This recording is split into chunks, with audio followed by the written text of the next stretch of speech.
So we'll start with yourself, Tim. So Tim is a purchasing manager for the city of Southlake and oversees purchasing and fleet for the city. Prior to joining Southlake in 2006, you worked for 20 years with fleet services at Brookfield Zoo in Illinois. Oh, so you didn't comment on the difference between Northern and Southerners. Did you find no? I did, but I've always been that way, so I kind of fit in well. So. You set the tone when you were up there. Yeah. Okay. And you have 20 years of experience combining nonprofit and public purchasing and over 35 years of experience in fleet. Wow. So Tim is a member of multiple purchasing associations, including TXPPA, NPI, NIGP, PPA and CT, and DFW NIGP.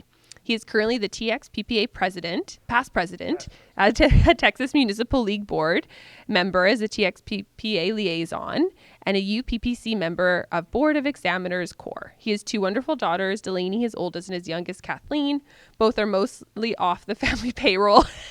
There's an exclamation mark after that.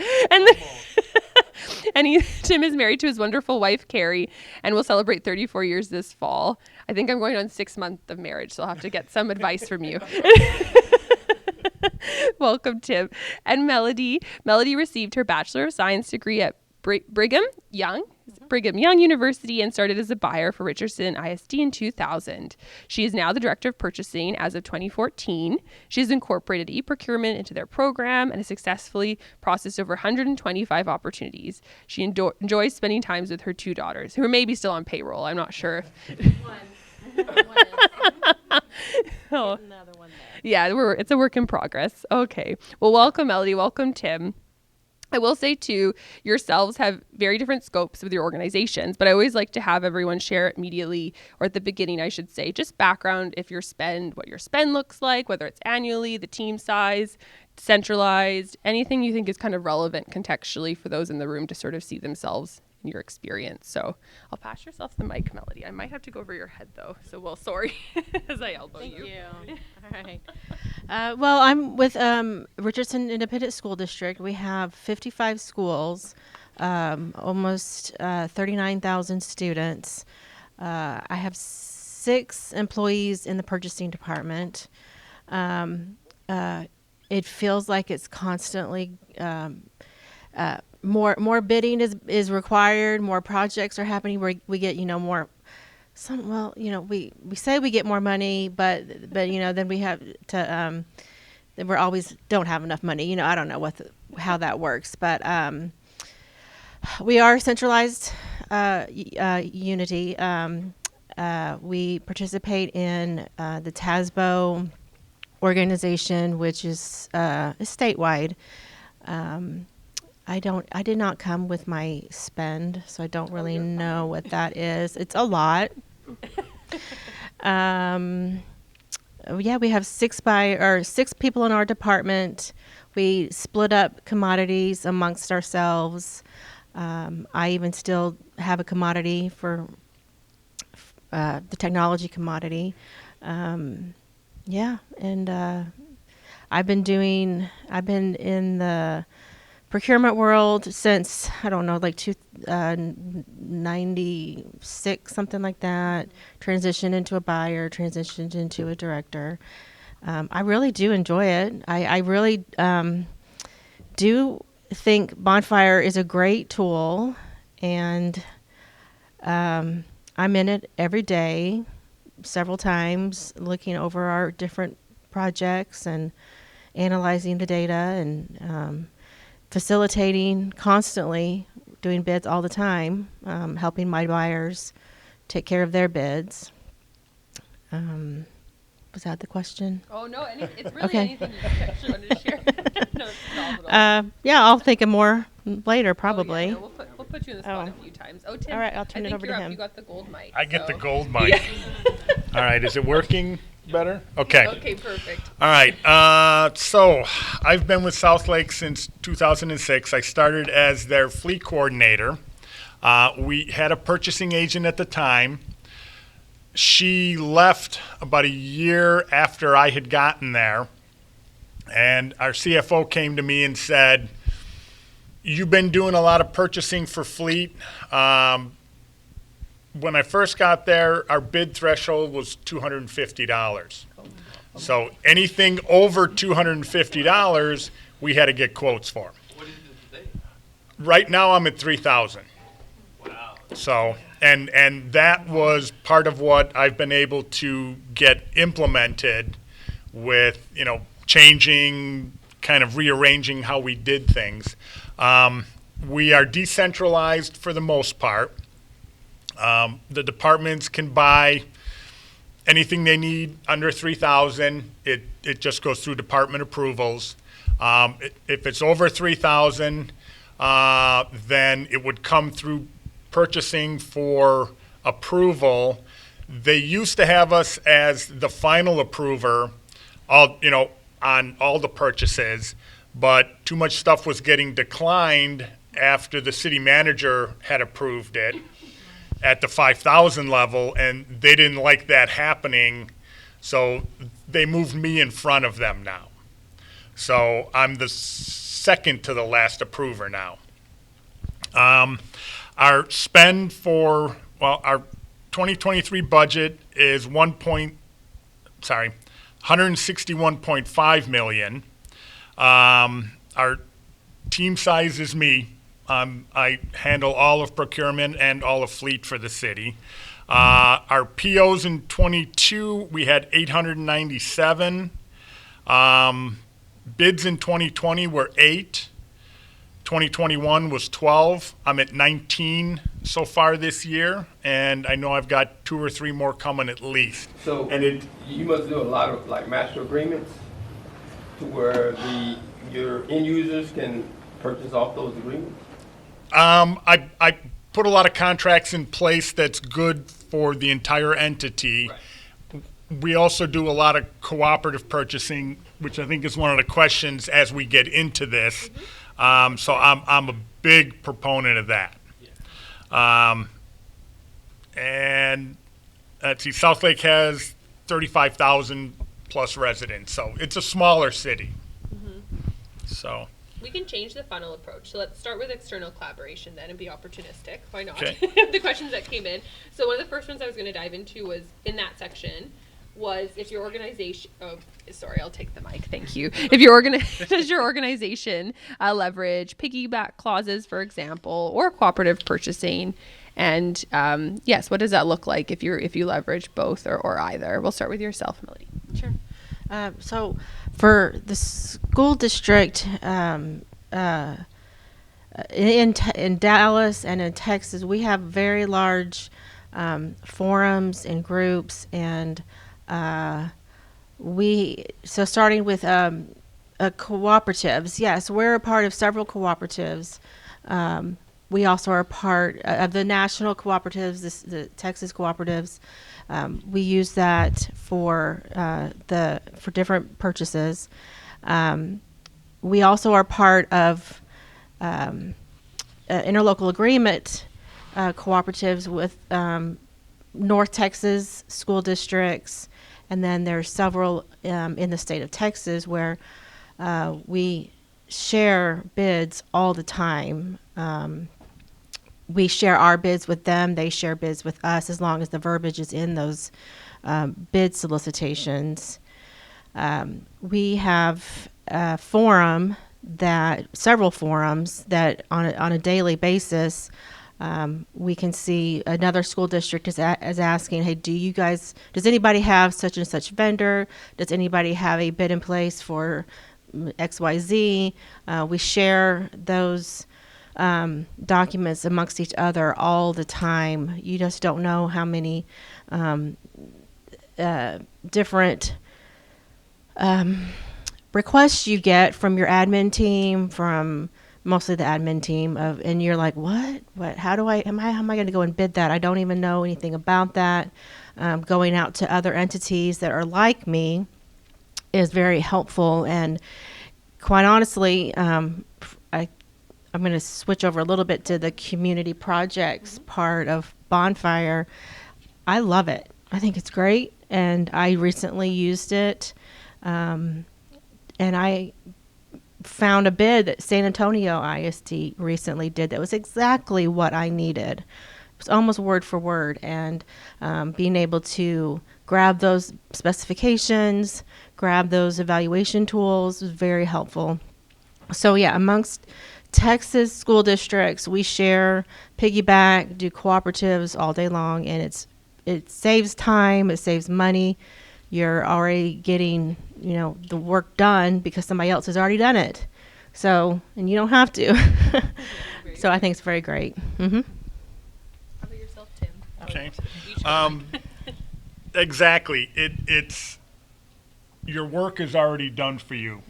I've only met 2 cooperatives that I don't like, and Do you want to name them? Or? no, not going to name any, but we're not a member of them Right. Good. because I didn't like how they did their solicitations, how they did their evaluations, and it didn't fit, I thought, with Texas municipal requirements. So I haven't joined those. But I use multiple ones. And it makes it so much easier. I was talking to some of you earlier, with the big staffs. I don't have a big staff. If I get a call from our parks department and they say, I need this, all right, I may not know where to find that, but I can go look on one of the cooperatives and probably find exactly what they need, and then like we talked about earlier, they're coming at the last minute. I need this now. It's like, I've got a way where I can make that happen. If you go through this co-op, here you go. It's better pricing than you already had a quote for, and that's something I find all the time. South Lake is a affluent city, and I get a South Lake price from my vendors. They'll say, well, here's the price for you for this item, and I'll piggyback off of another contract, or I'll go on a cooperative. I said, well, I can get that exact same item from you under a different city contract or under this cooperative. And they're like, well, you can't do that. I sure can. Here's why.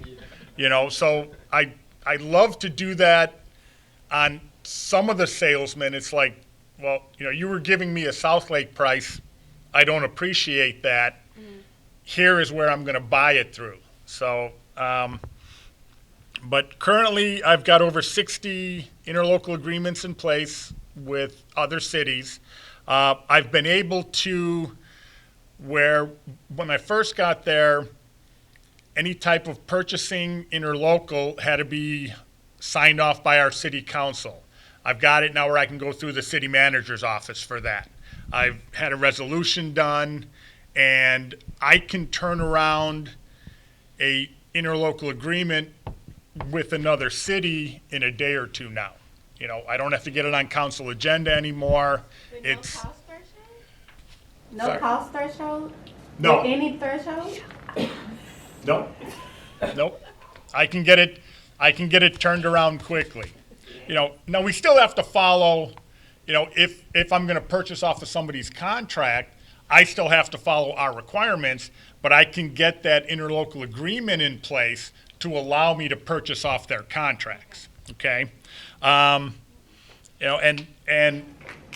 That's still impressive.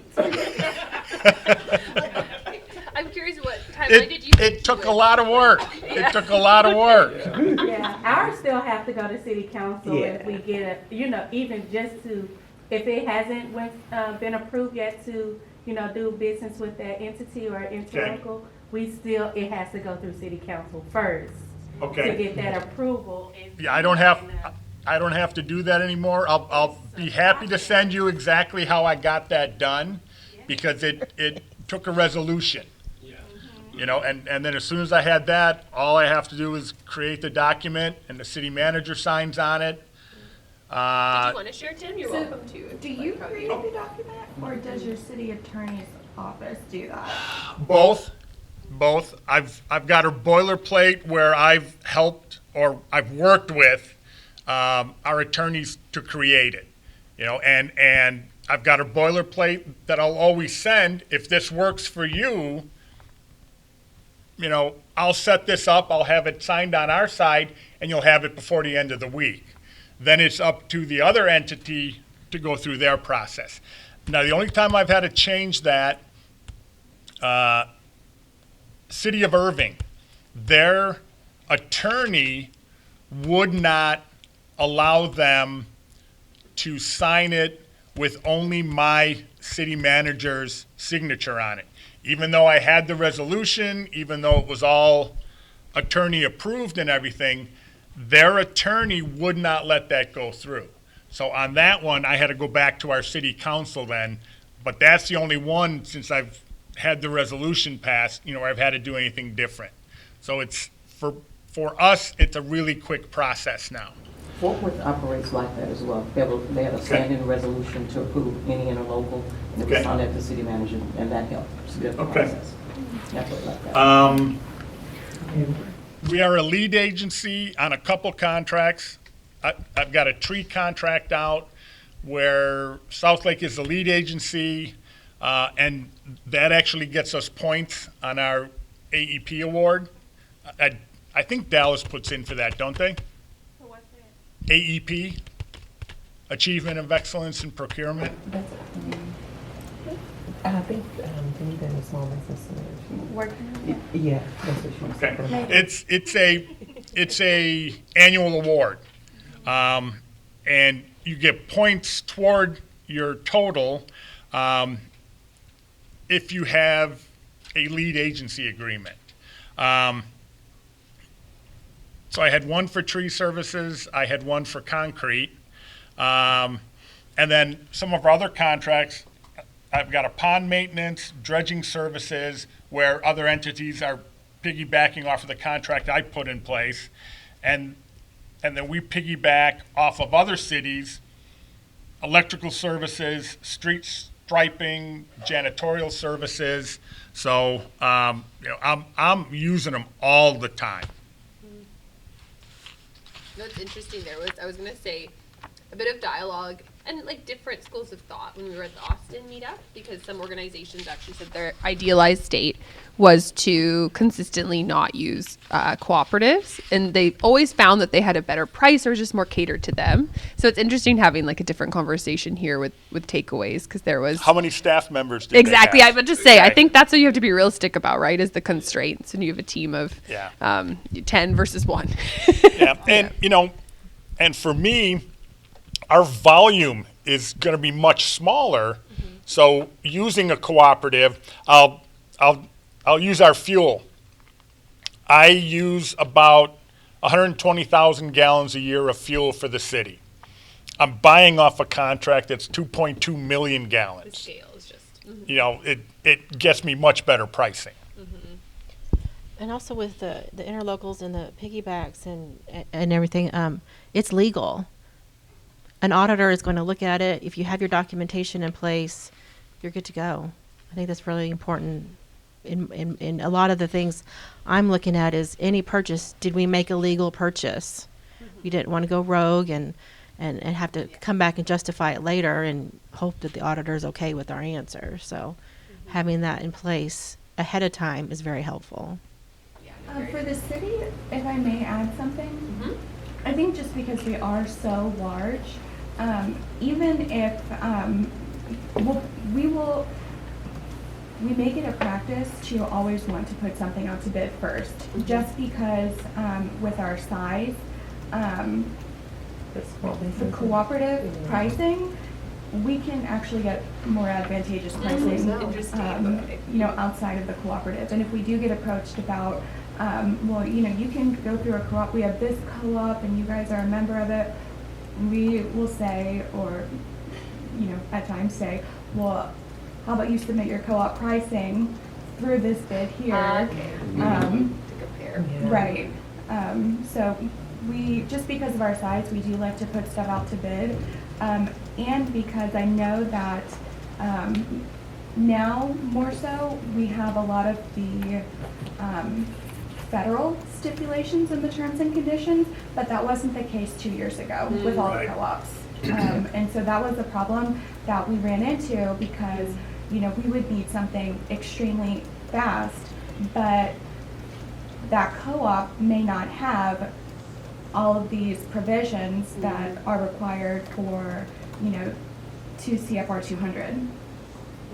Right. How do yourselves navigate that? I try not to Same use thing. federal dollars if I Yeah. can help it. I agree, Fair enough. but it's not Yeah. easy. It still happens. You have to Yeah. do a lot of research or legwork before you make that purchase. When you're using federal funds.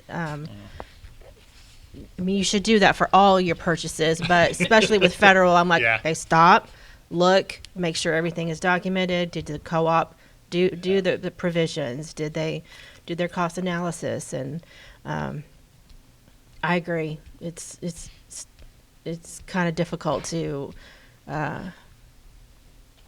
always confirm that information. If you do it yourself, you know you did it right. Yeah, because I think it's only 2 that actually bid on federal requirements, that actually have every document. It's only 2 of them out there. Everybody else, they tell you right up front, they did not. Yeah. So we have 2. What are the that 2? do- Do you know? Only have 2 co-ops that do Okay. federal. Yeah. That bid it the federal way with all the required documents. Which are the 2 co-ops? Are they? I'm sorry. Which are the 2 of them? You want me to- Oh. There's all the- Did you have a comment at the back? I feel like you did as well. Were you going to say something? Oh, it's okay. Yeah. Oh yeah. I was gonna add, like, just because I was just recently working on one with fire, we're kind of divided up by departments. You have a group of departments, so not so much by commodity, but like Kirby was saying, like, just to piggyback off what she was saying, like, they do encourage us to put it out, you know, get it open in bonfire, find those vendors, and when there comes a situation where, hey, chief artist, if he wants a Furno stretcher, that's what he wants, and you find that stretcher. And if they're only on a co-op, what he says goes. And then at that point, we just get the cooperative justification form, where there's an interlocal and a cooperative, so we have to get that, and then we can go through a cooperative. We'll have a lot of departments say, well, you know, this co-ops are required, it was put out, or not required, co-ops are allowed under, this like Texas Local Government Code XYZ, and, this was competitively bid and it is advantageous pricing, but we actually will say, like, what is the justification for not putting this out to bid? I see. It's a different conversation in Right. reality. Because a lot of departments, they like just look at just their department, but if it's a service that's going to be used citywide, it's like we'll have better buying power just putting it out for a solicitation, and like she said, get lower pricing. Yeah. And How many people do you have in your department?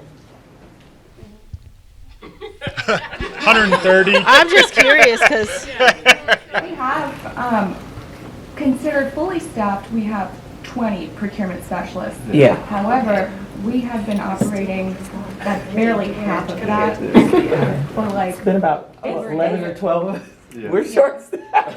It was like 7. 7 at one point. Before the summer. We couldn't even Seven date. of us. It was 7 of us before the Wow. up until after the summer ended. Yeah. We started getting more employees, but it was 7 of us for. They didn't want to come back from COVID. They did not want to come back. But we've been working. Yeah. considered fully staffed is We have. 20 full-time positions for Yeah. buyers Yeah. and procurement That's your specialists. current state or the ideal state? And which, That's the ideal? that's our Okay. ideal. Okay. And now we're only short 3. Okay. If you know anyone.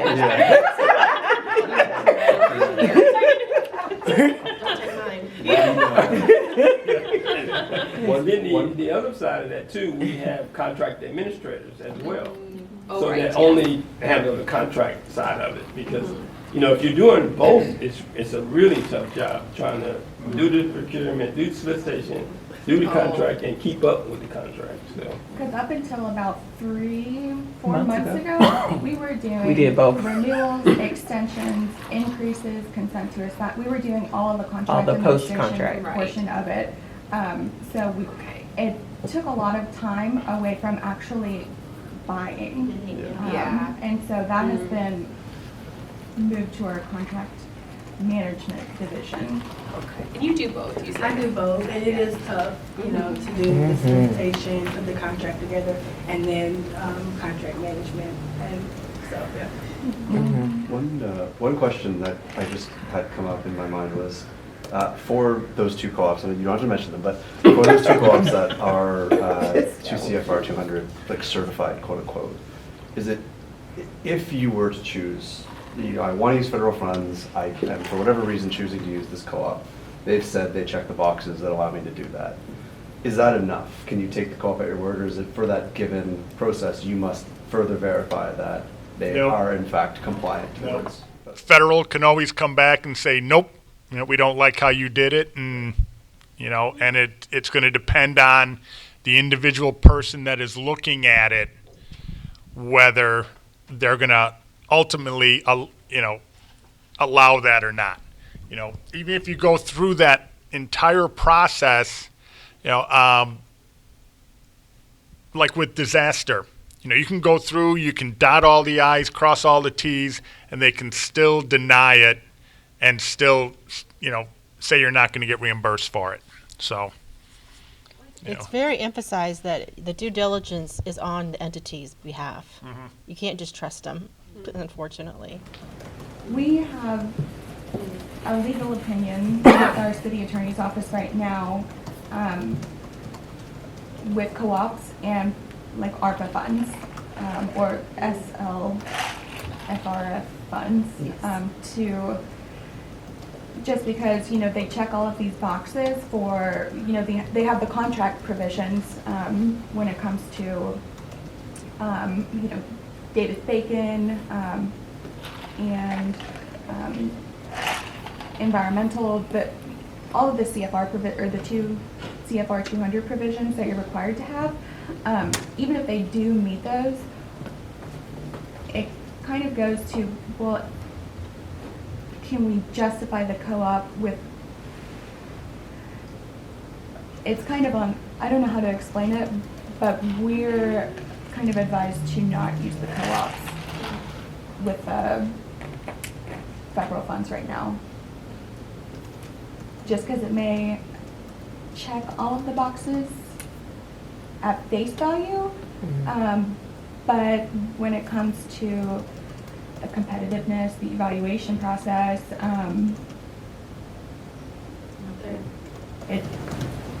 we have a legal opinion. We haven't had a quick response yet, but that's all part of it. It's a big question mark for us right now. Yeah. It's great for non-federal funds, though. Yeah. Non-federally funded purchases. Yeah. We have too many. Billion. Yeah, we have like $1 billion for everything right now, and they're trying to spend it before it expires. So. Oh, wow. And when is the expiry again? It's The one- 24. 24. So we have to have them Yeah, allocated 24. by 2024, but I don't know that we have to have them encumbered Yeah. until, And they can.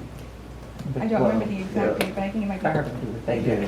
And they gonna ask for an extension That's to essentially spend an their extension money. of what you're saying, of like, even if it appears that the co-op would check all the boxes, the due diligence is all in the agency. Correct. And the standing legal opinion is such that, like, even if it checks all the boxes, you may not actually get that money. Correct.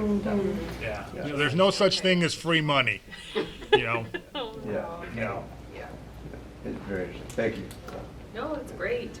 I was going to say as well, I'm going to jump a little bit. We will navigate into, it's almost unnecessary in a sense, but we will do 2 breakout groups in probably like 10 minutes or so with some more focused questions too.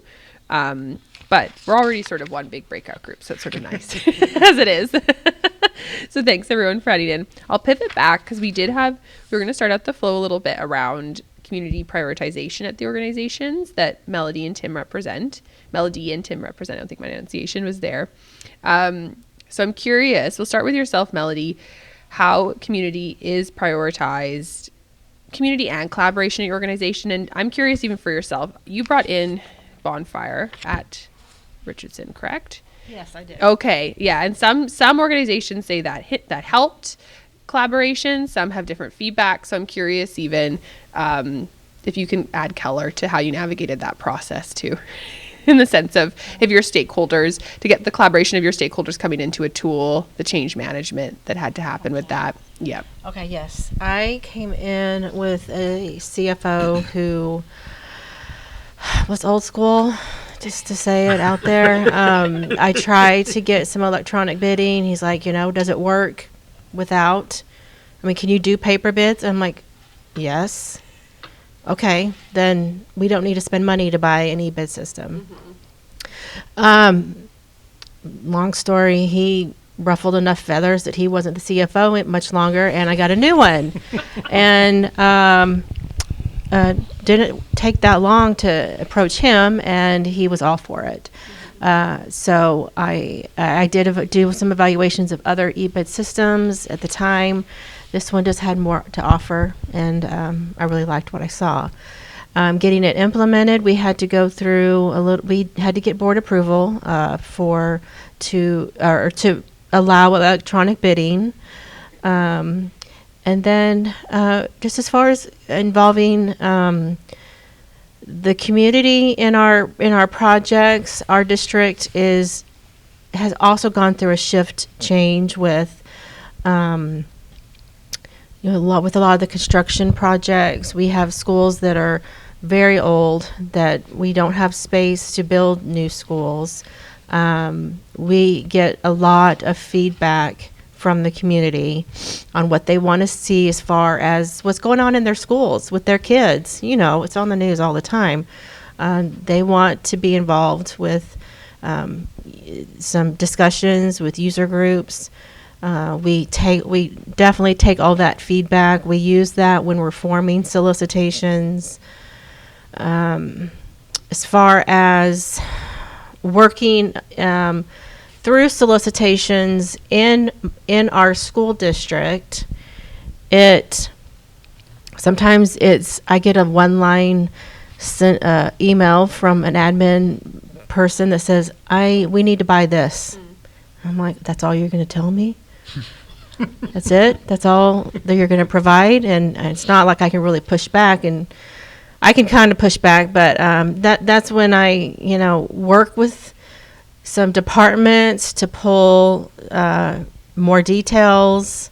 I don't know anything about buying a truck.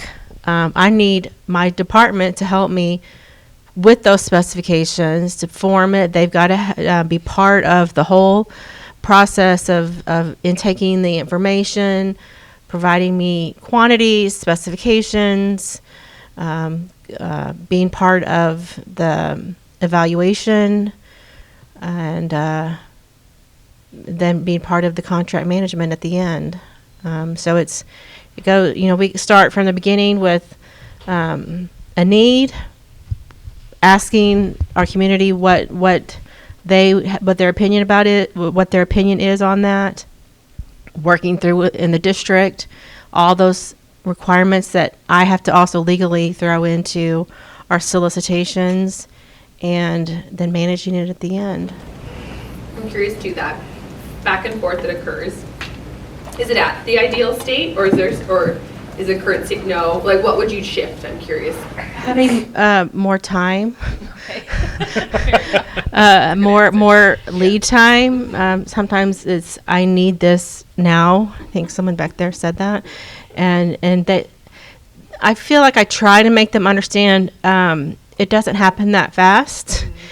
If anything, it takes weeks, sometimes months, to get a formal solicitation done legally and the correct way. Mm-hmm.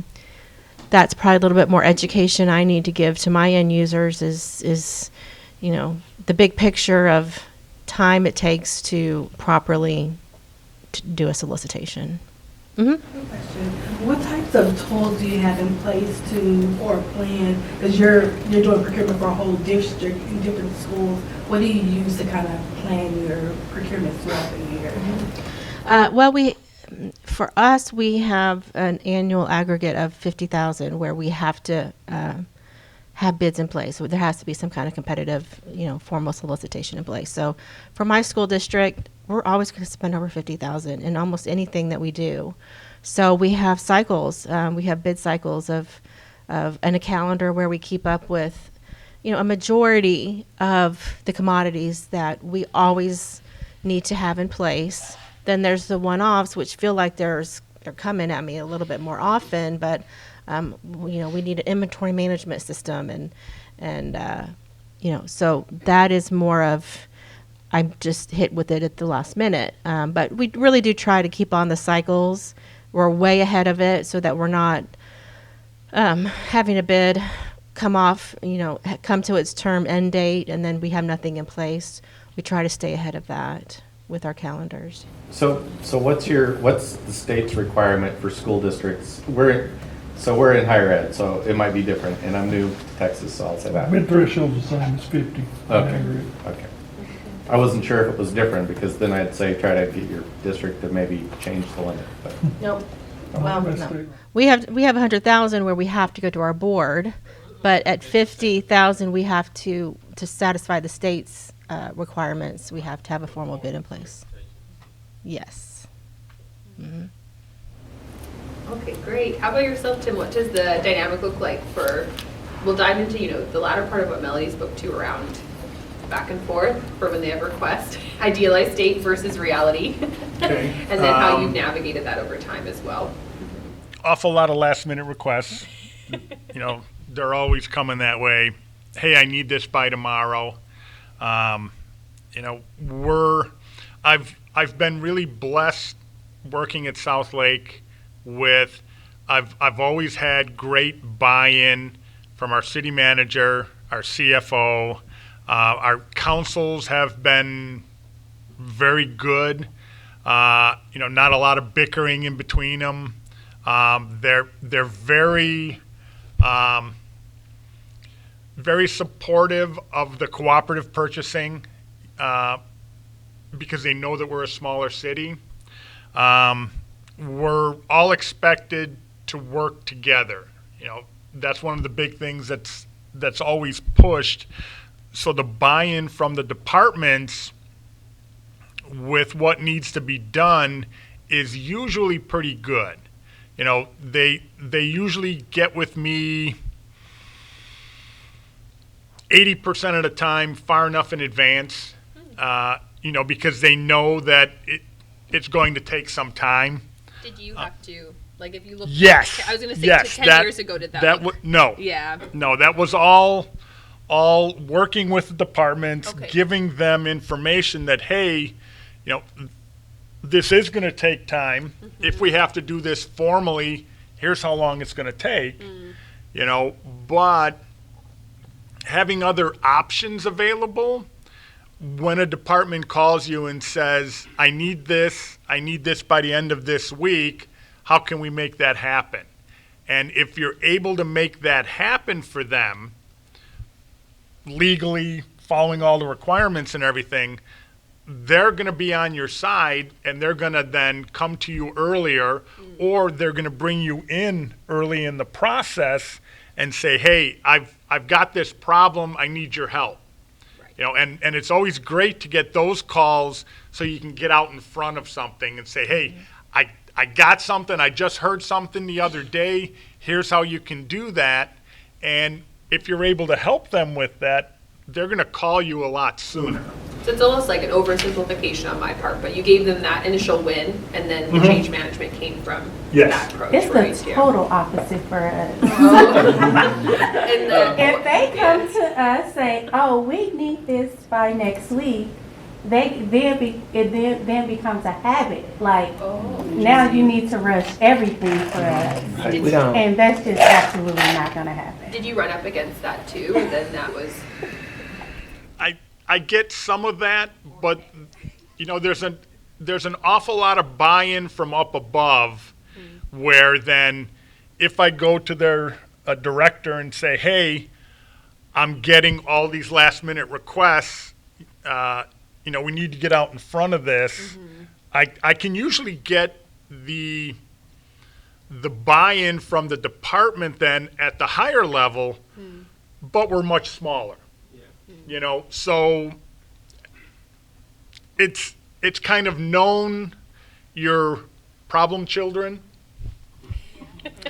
and and I won't name any names, just like the cooperatives, but we all have them, that, you get the last minute request all the time, and I can usually make it work for them, but every so often it's like, sorry, this isn't going to work. Here's what we're going to have to do. You didn't plan this well, and it's not on me. Here's what the statutes require. This is what we're going to have to do. And as soon as that happens once to them, and then their director finds out, that usually takes care of itself then, because then they're going to miss their deadline. In your contracts management side of Bonfire, I don't work on that side, but I was just curious, does it allow for alerts, or you can set alerts to when contracts are coming due, so that, we can try to notify like the end users that, hey, this contract is coming due 6 months out, 3 months out, 90 days out? Exactly, yeah. Okay. There's a standardized one that I want to say it defaults to 90, and then you can customize it and add more as well. So you can add in custom alerts on a per contract basis as well, to multiple stakeholders that need to be poked, for lack of a better explanation, or just one individual, because we know with certain types of contracts there's certain different point people essentially.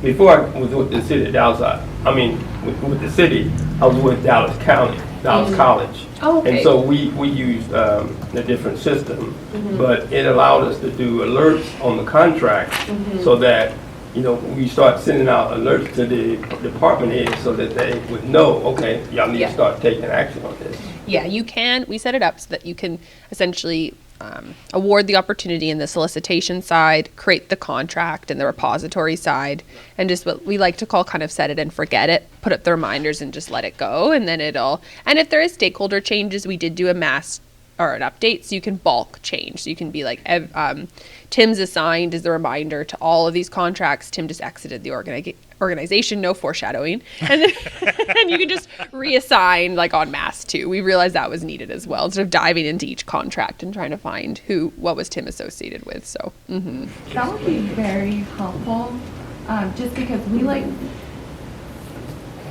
we facilitate the procurement and we make sure that it is within legal parameters, with respect to procuring.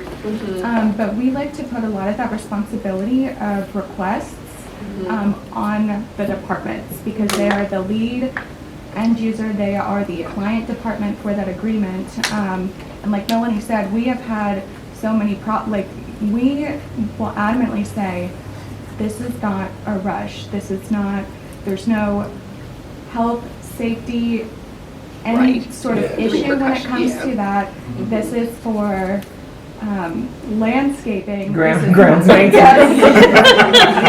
Yeah, not a rush. And we But tell Public Works that. try to be very clear with what the expectations are. Right. They're not happy about it, and procurement, for us, unfortunately, there's 13,000 employees with the city, and it's always growing. We don't always have buy-in, and I'm wondering how everyone feels that we could improve that, just because procurement, if we are like the redheaded stepchild, we are the obstacle. Nobody wants to talk to us. Right.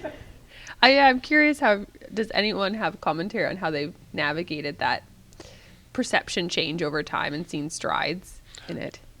I look at it as it's my responsibility not to slow the departments down. And I will do everything I can to make sure that happens, because I don't want to be seen as the roadblock. When you're in a single person position like that, if I am out of the office, if I am unavailable, it stops things. It slows things down. So I always try to be available. I always try to do what I can to make sure that our departments can get done what they need to get done. So Yep. do you do like acquisition plans and then like a quarterly forecast? Like how do you Since we're organize decentralized, that? you know, Oh, it's training with the departments, saying, hey, bring me in early if you got something. You know, don't wait until the last minute. It's just the constant harping like that, saying, hey, you got to bring me in early because it's only me. And if you don't, you're going to be put in line with everybody else that is also needing something right away. So I just try to keep that in the front of their minds and try to do everything I can not to slow them down. All of us have our own jobs. You know, they still need to get out. You know, they need to do their public works work, you know, the parks work and everything else. All that still has to be done. If I'm seen as what's slowing them down. Exactly. Yeah. That's a big complaint with It procurement. is. It's We're always a always the complaint. ones that's slowing the process down, but, and I think with the city of Dallas is such a huge entity that the work just doesn't go smoothly with the departments, you know. No. You can tell, you know, Pam something, but it's really Teresa that's managing the contract, you know, and it's just a lot. It is. You know, it's a It lot, is. and to get it, we're still working on getting that everyone on the same track, and it's just hard because also the turnover rate, you know. There's a few Keep your badge straight this way. You just train someone on the process, but they're no longer Yeah. even with the city, so. I know too, there was some organizations were sharing too in Austin. They had to really rely on those stories where they got the win for the stakeholder, whether it was a pricing win or whether it was a legal mitigation win. It took a few of those over time as well. But there was always a story Omar likes to share, like our CEO, where it's in the higher education space, but there was Essentially a maybe a professor likely, who was like, I want this microscope or whatnot. You know, they got fixated from some booth that they were at a conference. That and never then happens. Oh, okay, yeah, the Never related happens. fleet. And then yeah, more or less purchasing, you know, broke down like what do you want about it, like what do you like about it, all those things. And they ended up getting him a better microscope, better pricing, all those things, because you didn't have, you know, the allure of that sale in the moment. So that was one win that over time converted like a department, a stakeholder. But there always seems to be this theme of like, it just takes time and constant like reiteration of the wins, the legal mitigation, giving them a few wins and then starting to convert them onto your side, to your point of, We do have with our assigned departments, we've developed rapport with them. So, you know, it's not us, it's the procurement process that they don't like necessarily. Right. So it's not Separate the necessarily two. us, but we do biennial forecasting, so procurement planning for the first, the next 2 years. And then we also break it down to quarterly forecasting. So what do we have coming up? So that way our small business center can disperse, the opportunities to our MWE community for, that inclusive aspect of it as well. There's just always those departments that don't want to meet, that don't want to forecast. that don't want to that you're just dragging to the. I know I'm facilitating the room now, but at Tarrant County, are you yourselves the redheaded stepchild, or are you you're a seat at the table? Yeah, well, it depends on who you ask. Yeah.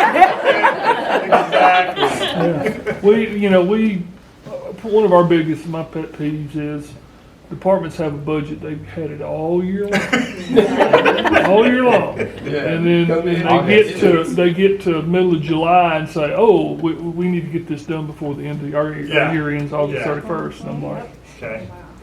I can start the process, but it ain't coming out of this year because there's no way we can get it bid, get it to the board for approval, and get a PO issue. It's not going to happen. So on that note, I used to, at a different place, I used to send out a monthly thing to my key users. Yeah. And so I would be telling them, at the end of the school year, let's not wait until July or August to be able to spend your money. So that when you were talking about how you kind of converted people over, Yep. That worked well for me. I was there for 20 years and it changed quite a bit, trying to get the word ahead of them so they knew things were happening. And that was monthly, you would send that Yeah. out to your key. And then when people would screw up, I'd say, didn't you read it, 3 months ago? Of course, like you, they're going through their email and saying, I'm not reading that. We send something out in May, generally in May, saying, if you've got something that's gotta be bid and we don't have it by the end of this month, you're not gonna get it before. Right. Okay, so just a friendly reminder, if it's that important, you better get it to us. So my monthly thing was, it would hit procurement cards, whatever the issue was, right? Or what's about to come up.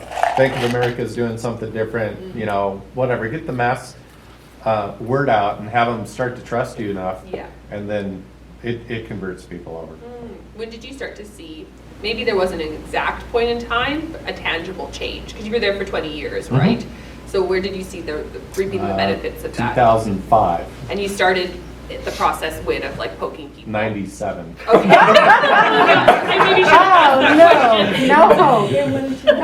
Well, you left them on a good note, maybe. Well, you have to be intentional for some time, fair enough. Human behavior doesn't change overnight. When I got there, we were on 3.5-inch floppy disks, Okay. and everything was going out by memo in a courier. So yeah, things have changed quite a bit. Yes. And you're receiving bids about it. Oh, bids were sealed. Well, actually, bids were sealed in 2016 when I left. So. Yeah. Paper? Oh yeah. The city just migrated to Bonfire in 2019. Yeah. So, Same with us, we didn't move to Bonfire in 2020, so prior to that, it was. Yeah. So state of Washington, I was in Washington. State of Washington said you had to have a signed sealed bid for a long time. And the bottom line is in 2005, I was going out to bid and I said, we've got to do this differently because we were hand keying in all their bids for line item pricing for things. And so we had an error rate, say you have a 1% error rate and you got, too many. So I actually went to a system that I converted a whole bunch of different entities or different people bidding for school supplies where we were having them fill out an Excel spreadsheet and actually fill out the electronic version, print it off, sign it. It had a unique serial number on it based on their bid. And then they would give us the file, and then all we had to do is compare the serial number, make sure it was right. I had my IT person to develop the software to be able to put it in and run it all.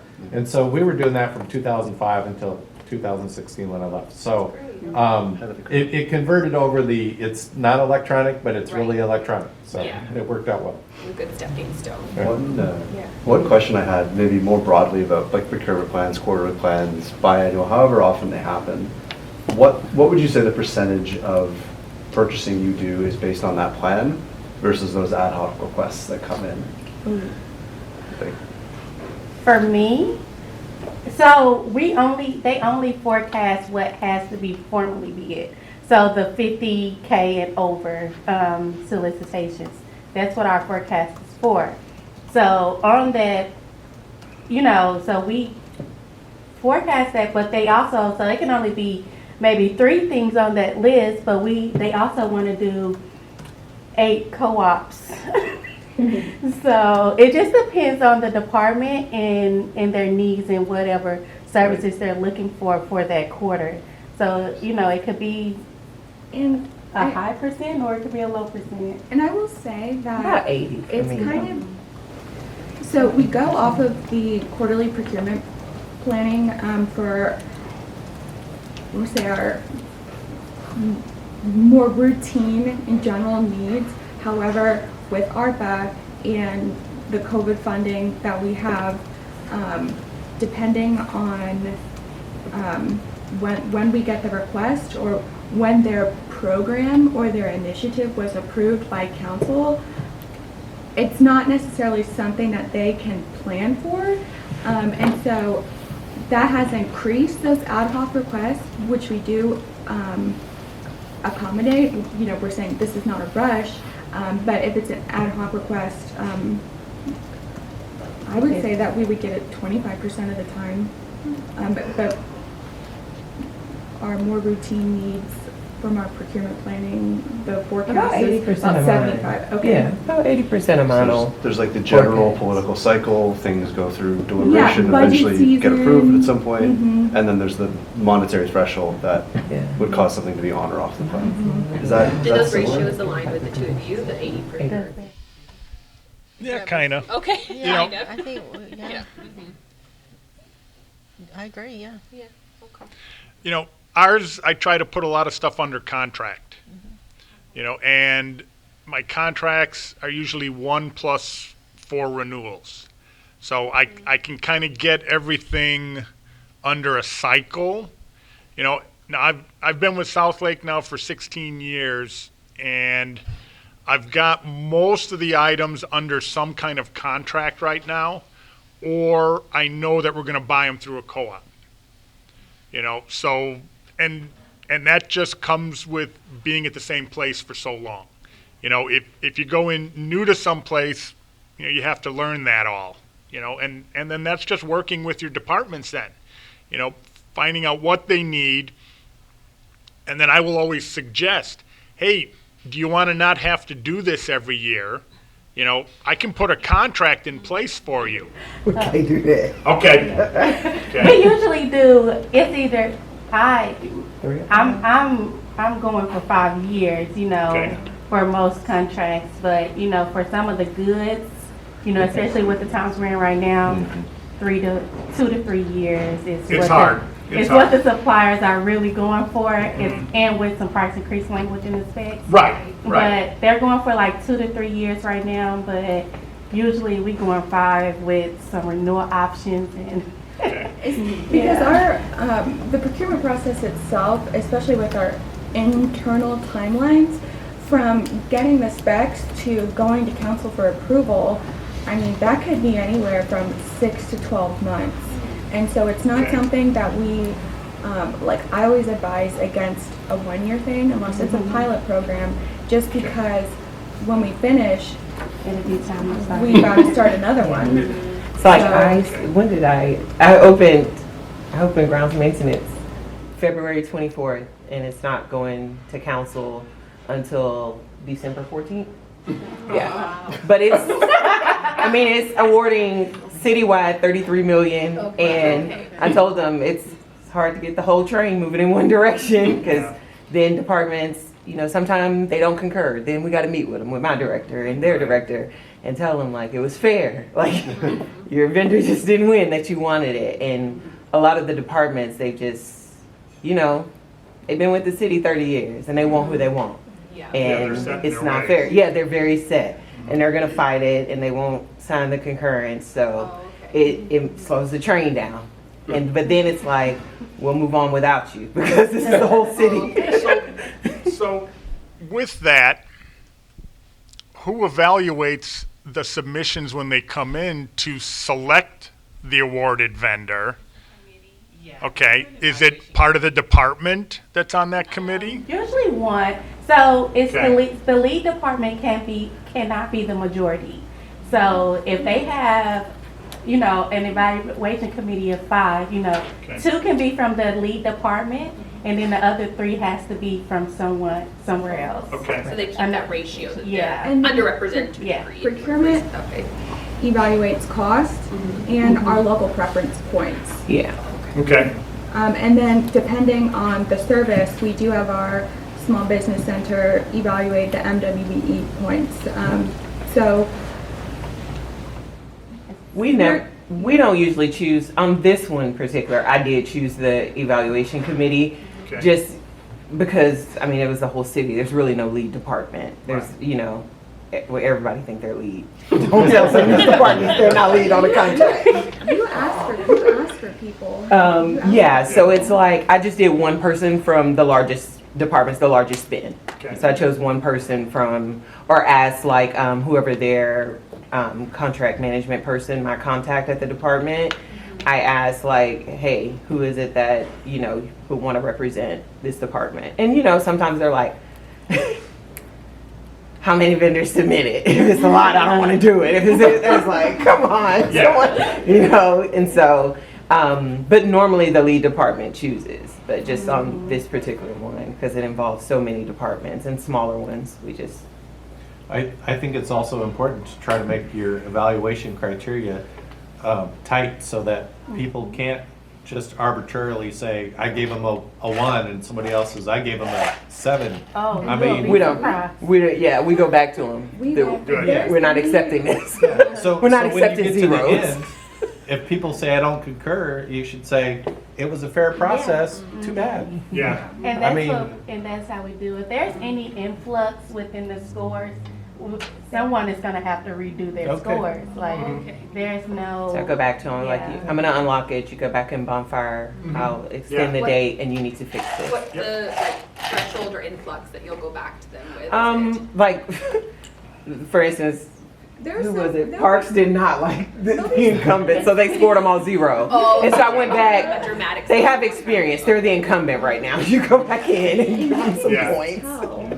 Because it's that vendor. Yeah. Because they'll have like 0 points across the board, but then you see another department evaluated them with 25 out Yeah. of 25 for that entire criteria. Yeah. And their comments be like, showed excellent qualifications, had this many years of experience doing projects of this size and scope. So you have to go back and say, We don't accept 0s, 1s, and nothing like that on anything. We have a reevaluation meeting with the evaluator to say, Yeah. okay, you scored like this, but there's too much discrepancies.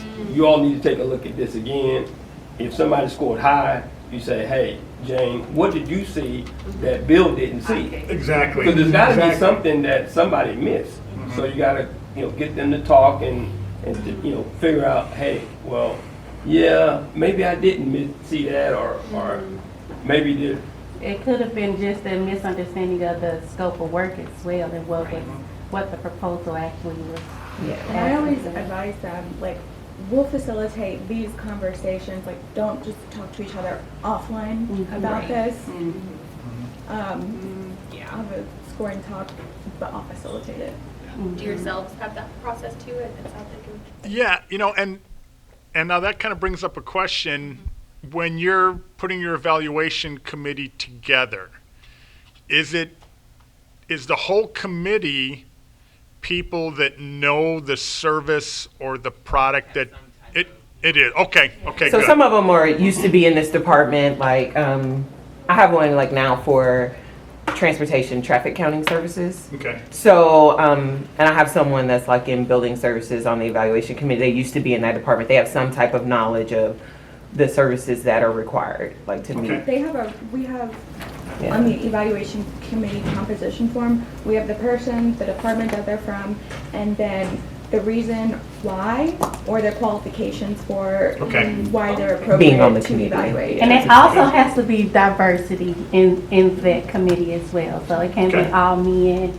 It can be or it's or some. Get that evaluation committee tough. I'm busy, and I'm this.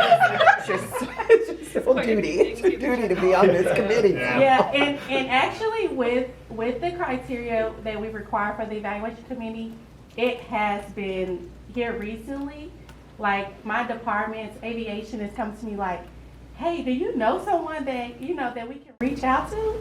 Because, we need some diversity, we need someone with this experience. Who can do this customer data service? Who else does this within the department, within the city that we can reach out to? Because it's so hard nowadays for them to actually find committed evaluators to even sit on the committee. And that's another way, as a procurement department, you can get wins with the departments. I'll get phone calls constantly. Hey, I know you're not the one that knows this answer, but I know you know who knows this answer. And it's been hard to stump me, because it's like, you're right, I don't know the answer to that, but here's the person that you need to talk to. And that's another way to get those small wins. Just make yourself available. Call me if you got a question. Happy to help you. I would rather help you up front than try and fix something after the fact. How are things at Trinity Metro? Are you running into any of these challenges or? Our challenge, just challenges in general with procurement, our challenge is because we use a lot of federal funds, and so we are centralized when it comes to our formal procurements, or the majority of our procurements, anything over 5,000. And so it's just trying to deal with people trying to circumvent our systems and our process. And so one of the things that we do is we do departmental meetings, like on a monthly or bi-monthly basis, just depending on the size of the department. And then I'm just there, you know, if you have any questions, I'm the one that will facilitate pretty much the procurement process and set up the meetings for them. And so just being there, letting them know that, hey, and I like what you said, coming up with, what you said, I think you said, other options for them that, you know, so those are good things to come up with options. Hey, one of the things my supervisor says, they may not know what they want, so we're here to kind of guide them and help them to show them what they need or whatever. And so one of the things I like about Bonfire is that it forces them to put in comments, so they can't just give all zeros without. You got to show a reason, and then. We do have some vendors or contractors that come back and they want to know, hey, what can I do better? So I provide them, I don't show them the names or anything, but I'll provide them with that summary sheet with the scores and everything and the comments. And so I always get kudos because they really enjoy having that information so that when they want to procure in the future that helps guide them. So I'll let you know a back-end secret. We can turn off the required comments, but most orgs don't want that. When I was in Nevada, they wanted to take it away from one of their criteria types, and I'm like, we can make it non-mandatory. Just know we tend to see the behavior slide in the direction you don't want. So well, we also offer those debriefs for the suppliers that want to know how they can, you know, do better with the next one. So those comments, like when I have my pre-evaluation meeting with the evaluators before they start reviewing the proposal, I tell them, please leave as much details as possible in these comments, because when the suppliers come back after it's been awarded saying, hey, can we get a debrief? We want to know, you know, what we scored and how we can do better.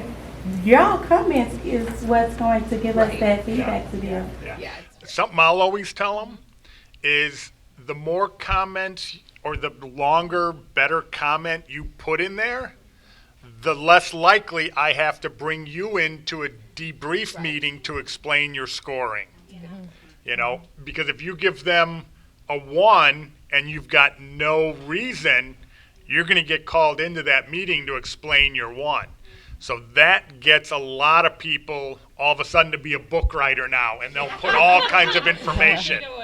And you know, and I love that because then I can take all of that and I can give that feedback, you know, then to the vendors, because it has to be a win-win situation for both your department and your vendor. Because if the vendor's not happy, they're not going to perform well in your contract. You know, so you got to keep them happy and you got to keep your departments happy. Those vendor comments, they're so useful to us because I will tell the evaluation committee, you know, if your executive leadership or my executive leadership gets a protest about this and has to speak to it, I am trying to equip them with as much information as possible. And we keep our evaluation committee confidential. We'll say, you know, it's comprised of one individual from this department, so we'll keep their names confidential just because keep them protected. But as the subject matter expert, they're, you know, for them being on that panel, we need as much information from them as possible, and we press upon that before they start evaluating. Like you cannot leave this blank. And so I will say that was leading me to, we really like it how they can download the proposal, bulk download, because they have commented that it's hard for them to evaluate in Bonfire if they're looking at the proposal in Bonfire. So they like to do the bulk download and maybe have that on one screen and then go and write their comments over here in Bonfire on another. So I like that feature. Yeah, no, that's fair. Yeah, we usually encourage, sometimes they'll do that. I'll say open up like 2 tabs, have I'm side by side view myself. So I usually have one like criteria tab and then I'll open up the bid docs if the format supports it, or sorry, the RFP submission and the other one, and just kind of, but I need to reference both too, so it's very fair. Those standing meetings, I was curious at Trinity Metro, is it the same agenda every time, and do you find attendance is consistent, or, okay? Attendance is consistent. Right now, we were doing it virtually, so Okay, yeah. Teams. But we don't have, one of the things we created a procurement calendar to kind of plan out those specifically more so capital projects throughout the year. And then we do have our renewals and contracts that expire that come up that we have to have as well. But it's basically an opportunity for them to ask us questions, or we receive feedback. Is there anything that we can help you with? There are training opportunities that you need. So we kind of keep it an open conversation. Fair enough. Okay, that's great. Question back to the vendor engagement, using comments to support vendors. Obviously, your time is stretched thin in the first place. Are those conversations value add for you? Is it something that, all things being equal, if that vendor could get the same feedback another way, is that a good thing that you're not engaging in those conversations anymore? Or would you want to maintain that connection to the vendor? I don't know if there's a way around it with us, because Hypothetically, if they could get that information some other way. when you have a formal solicitation, all communication is through the procurement specialist until it's awarded by council. So the vendor has to come through to the buyer for any questions, any updates. They can't go to anyone else. Like, they're not allowed to. I think when he's talking about like the debrief. Oh, like, the what if it was- debrief. I'm sorry. No, it's okay, it's okay. That Like was- was that what you were- post-award, vendor says, how can I do better? kind of Oh, thing. okay. Yeah. I would prefer if the vendor would contact us for those debriefs, because if they just were able to access the information on their own, I think that will open us up to more protests. So, and then, we're subject to the Texas public records and all of that. So, if we're still in an open solicitation, we don't release anything, until after it's been awarded. So I would like them to contact us for that information directly. Yeah, we'll do debriefs after it's gone to council and the contracts have been executed, just because of the open records. It's considered open solicitation until it gets approved. But we've been really trying to build rapport with our vendors, and one of our things recently has been headshots. So trying to personalize who we are to them. And so those debrief meetings, I think, are value added when we host them, even if it is virtually. Yeah, we encourage them. We encourage them for the debriefs. Well, that's good. That seems to be the general idea. Yeah. It's like Yeah. we want those conversations. You all didn't see, I definitely segued into the breakout anyway. I feel like food is set up soon. There was one question that we had towards the end, because this is the point, right? It's like a natural dialogue, and I'm not going to facilitate mechanically. So I'm glad everyone chimed in. There was one question I was going to pose to Tim specifically, but I'll pose to everyone. Uh-oh. You're all welcome to be thought leaders here, or maybe predictive. What major shifts do you all anticipate to the purchasing landscape in Texas? You can go beyond Texas, but like what trends, what predictions do you have? I'll start with you, Tim, because you were prepped. So. All right. Well, I see more e-procurement, kind of like Amazon, where you have a one-stop shop where you can buy everything.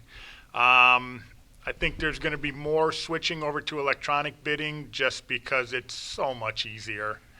And do you think they'll be I'm curious because you have the fleet background. We always see facilities or anything on the construction side, those stakeholders come in last. Do you think there'll be more appetite from those individuals? Or when I say come in last, they're usually the last team to join Bonfire. Correct. Yeah, and unfortunately with us yet, construction is still paper bid. They want everything by paper. I don't know that I'm ever going to be able to change that. And you got to pick the battles that you want, and if they want to do paper bids, it's usually the architects and engineers that are handling all of that anyway. If you need my help, call me, but otherwise, those are on yours. Those are all your bids. You have problems with them, it's for you guys to try and figure out. So I don't know that we'll ever get construction under why do you electronic bidding. So is it the spend that the opportunities are running, the personas? Like, we make assumptions on our end. So in Austin, people are very vocal about the spend. I heard it earlier, old school. Okay, fair enough. Yeah. Until you get the changeover where it's all the younger generation that is going to be the one that say, why in the heck are we still doing it this way? It's not going to change. Well, in a sense, though, COVID has forced a lot of organizations Awful to lot have of to go stuff, to yes. electronic, bidding and solicitation. Yeah. Because you can't meet people face to face anymore. Correct. You can't have personal meetings, and so it just kind of led to becoming more. Yeah. They stopped most of our construction stuff during that process. Now as a smaller entity, that's okay. City of Dallas probably couldn't do that. We were able to kind of postpone a bunch, but then they ramp back up again, and it's all, they're having their pre-bid meetings, they're having site visits, none of that is virtual. They really haven't accepted that yet. And it's not completely for a lack of trying, but you get tired of beating a dead horse. It's like, you're not going to make that change at this point. I've got so much other stuff going on, that's the least of my worries. I'll help you how I can with that, but you guys are the owners of that process. And then an issue I see coming up is going to be a lot of retirements. I've got 5 years, and then I'm looking to retire to a lake somewhere where I can, I want to work because I want to go do something else, not because I have to go to work. So, and, the plan is 5 years. So I'm trying to work toward that goal right now, So there's going to be an awful lot of institutional knowledge, that's going to be leaving, and I think it's part of our responsibility to make sure that the new people coming in are trained appropriately. One of the guys that's our current vice president on Texpa right now, he's got a session that he does. It's that, who did you leave behind? And it's geared around, when you are out of the office, who is there to do your job, or who is there that can fill in for you? And it kind of encompasses, being out of the office or retiring, and how are you leaving your entity? Yeah, succession planning is important in any organization, to keep it running as smoothly as it started. Because if you don't have that, there's going to be a drop off. Because of, like you said, the knowledge base. That's why it's important to keep people up to speed and not keep all the information to yourself. Seriously, train people consistently. Plus, it'll make them want to stay around because then they know the ins and outs, and they don't want to go learn it somewhere else. Exactly. And the last thing I see changing is a lot more work from home. There's an awful lot of people now that do not want to come into the office. Well, now, it's a culture shift too now, and it's for a lot of people, it's a convenience to be able to work from home. Yeah. You can pretty much do everything that you need to. So post the jobs for at home and just give them a 20% discount. So you can work from home. But I mean, Yeah. the reality is you're going to be more productive in the office. Actually, we were not. With our finance staff, when we were forced home at the start of COVID, the staff got more projects done, got more work completed because there wasn't all the distractions. You know, Same for So the phone it's wasn't down to ringing. metrics then, because Yeah. some things like the technology job is going to have better metrics than other jobs. Yeah. It just depends on Yeah. what the job is. Right.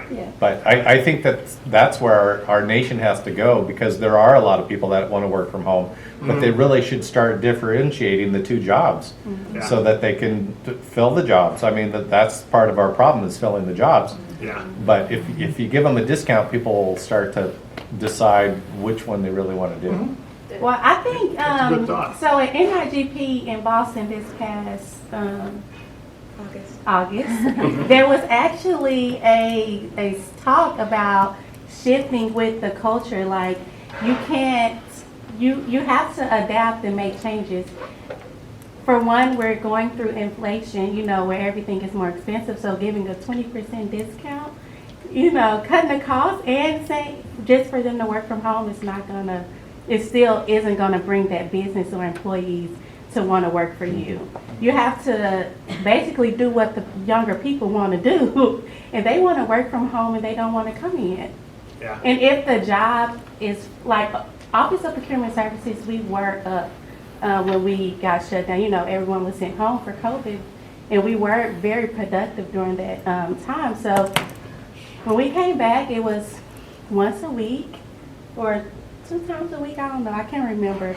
But like even during this summer when gas shot up, we was just coming in once a week. And you know, you just have to do what's culturally right at the time.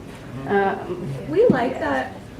I don't know if I can speak forever, but I'm way more productive at the office, but I'm glad I don't have to go in 5 days a week. So our 2 days a week is perfect for me on, you know, our council days and whatnot. But I do enjoy the productivity and the collaboration and camaraderie of being in the office and like Yeah. going over my cube, like, hey, you guys, did you just hear that? Like, I do way more talking in the office. Yeah, that was why we got more stuff done. You know, everybody. I hated working from home. Hours. We can sit there and talk for hours and be like, it's already lunchtime. Let's go to lunch. I'm actually curious, Melody, your perspective, because I know ISDs, I've seen a trend with retention issues with them because their staff, they'll try to have equity with the teachers, and they'll be like, the teachers have to be in every day, therefore all the adjacent staff you do. So I've seen a huge trend with our ISDs, their talent keeps getting poached, for lack of a better word, because they're not able to offer the flexibility. I'm curious what your perspective is on that. Absolutely. Yeah. When the teachers are there, we are there. There's just they do not make any accommodations for that, and they do their best to keep those teachers. They're struggling to do that. So that's with pay and you know, hey, go home early on a Friday every now and then. You know, just keep them happy. Yeah. Yeah. Yeah, it's like that's tricky too. Is there any?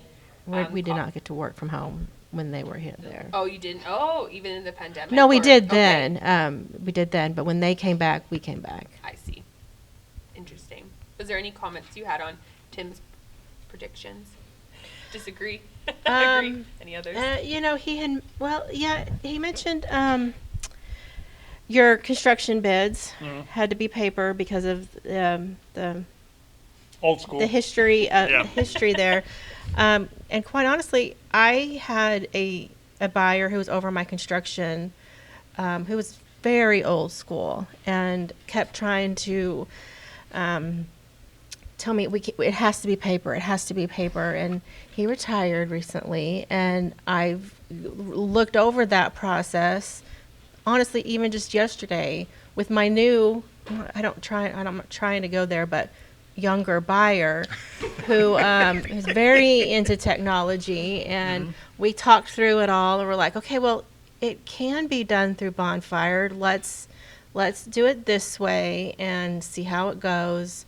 So I do think moving more towards the e-bidding, the technology, and it's just more efficient. It's all there. I don't have to go to a file room and find boxes, which I still have many because it took a while to transition. I get a phone call from someone, can you tell me this? Yep, I can, because I can go to Bonfire. It's right here. Like I said, I don't have to go find the documents. So I think it is, the trend of what procurement is going to is the e-bidding, making it simpler for your vendors. They don't want to sometimes travel to your department to drop the bid off. And you turn them away. Exactly. It's got to be easier for them. You're at the risk of that. Yeah, it's. So I'm the construction purchasing manager. So we do it. I mean, it's a PDF, or it can be done. It's not a big deal. When we moved to Bonfire, we didn't ask whether they wanted to. And that's actually what I was going to get to. I think procurement just has to say, you know what? State law says we can do it this way. We're doing it with everything else. Yeah. This is the way we're doing it. It's a procurement thing. You Yeah. set the law. I mean, Done. you set the rules, and they just gotta adapt to it and go with it. So do you? No. That's in a perfect world. Look, things are changing. This is what we're doing going Yes. forward. So do you all only accept electronic bids? No pay, no. Yeah. I think we have to. Correct. Yeah. Correct. I was just going to say Yeah. that. I was just going to say that. Yeah. So they're You have to. yeah, Go ahead. it's a requirement that you accept paper copies if they bring a paper copy. Okay. So it is in statute that you have to. So we have a paragraph that basically says, if you're going to submit a bid by paper, Okay. then it has to be 3 days before. You have to give us notice, and so Okay. there's a stipulation. Good. So Okay, then good. we know to look for it. Oh, construction. Well, no, I mean, any bid. It's a requirement. The county statutes say you will accept paper bids. So we're not county. So. Correct. Yeah. The same with municipal, 271 states you will accept paper bids. So our stuff says, the only way that we're going to accept is electronic. I haven't been pushed on it yet. I haven't either. If somebody came up and said, I've got a paper bid I want to submit, I have to accept it. In my past city that I just left, we did all electronic, even on the construction side. They were still responsible for it.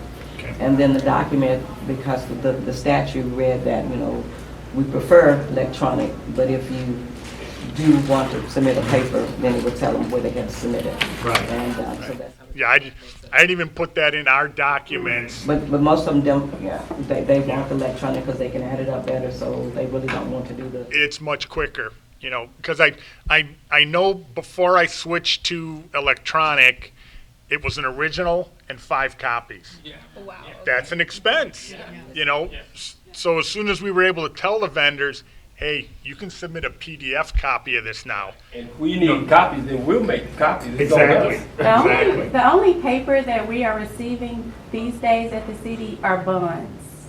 Okay. That's it. Construction and goods and services, everything goes through Bonfire right now. Okay.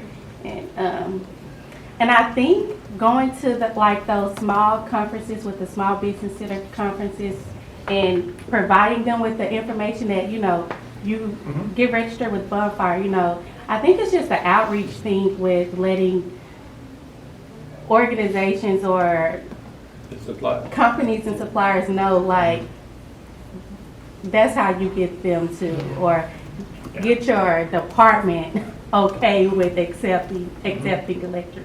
Like, let's go out to some of these round tables and small business. Oh, hard hats. It was construction. Yeah, You hard go to hats. hard hats. Yeah, and get it out there that, let's start doing bonfire. And we're just telling them, register here. You don't know commodity codes, we'll give you those. You'll be notified of everything. Yeah. So that's. We have a how to do business in Mhm. QR code, yeah, and it's like, better just go here, look at. Yes, it's so type in easy. your few Yeah. things, and then you're in my system for as long as your email address is good. Mhm. That's the one. Yeah, and that's one of the keys. I would always tell them, have a generic email for either a department or something, because when you put it individuals, they can leave, be gone, and Yeah. That's a very. and we don't big update frustration. that side of the house. So Correct. do a generic email so that multiple people can see that email and makes it easier. Yeah, we have had that situation plenty of times as well. I'll say, none of you are coming across hangry, but lunch is served. So I was gonna say, definitely continue talking. We'll formally close down the panel and breakout group now, because we do want to make sure yourselves have time for lunch. But in saying that, it's great that everyone finally got connected to in this room. The dialogue's great. Thank you both so much. Our panelists, Tim and Melody, thank you. And just, again, even supporting me in facilitation. Thank you all. But lunch is served. We'll probably break for about 30 minutes or so, depending on how long everyone wants to eat and break. And then we'll get started with the afternoon. And our goal is to have you out of here even earlier than possible, because I know traffic out here is not great in this region. But either way, thank you so much. And yeah, thanks again. We'll break for lunch.